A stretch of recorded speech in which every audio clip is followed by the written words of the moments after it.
Sistem politik, struktur politik, trias politika.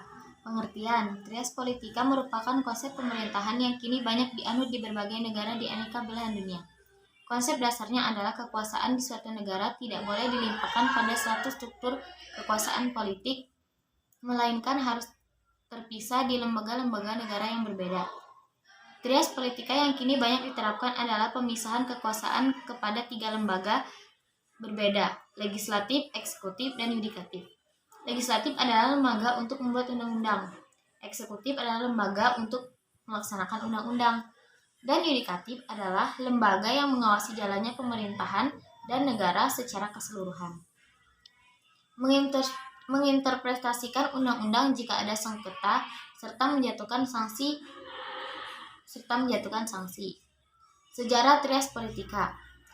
Pada masa lalu, bumi dihuni masyarakat pemburu primitif yang biasanya mengidentifikasi diri sebagai suku.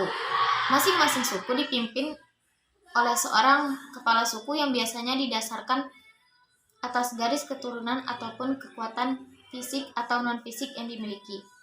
Kepala suku ini memutuskan seluruh perkara yang ada di suku tersebut.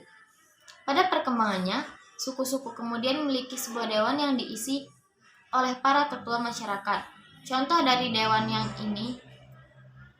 yang paling kentara adalah pada dewan-dewan kota Athena atau Yunani. Dewan ini sudah menampakkan 3 kekuasaan trias politik, yaitu kekuasaan legislatif, eksekutif, dan yudikatif. Bahkan di Romawi kuno sudah ada perwakilan daerah yang disebut senat, lembaga yang mewakili aspirasi daerah-daerah. Kesamaan dengan Indonesia adalah DPD, Dewan Perwakilan Daerah. Pada abad pertengahan, kira-kira tahun 1000 sampai 1500 Masehi, kekuasaan politik menjadi persengketaan antara monarki atau raja-ratu, pimpinan gereja, dan kaum bangsawan. Kerap kali Eropa kala itu dilanda perang saudara akibat sengketa kekuasaan antara tiga kekuatan politik ini. Sebagai koreksi atas ketidakstabilan politik ini, pada tahun 1500 Masehi mulai muncul semangat baru di kalangan intelektual Eropa untuk mengkaji filsafat politik yang berupa melakukan pemisahan kekuasaan.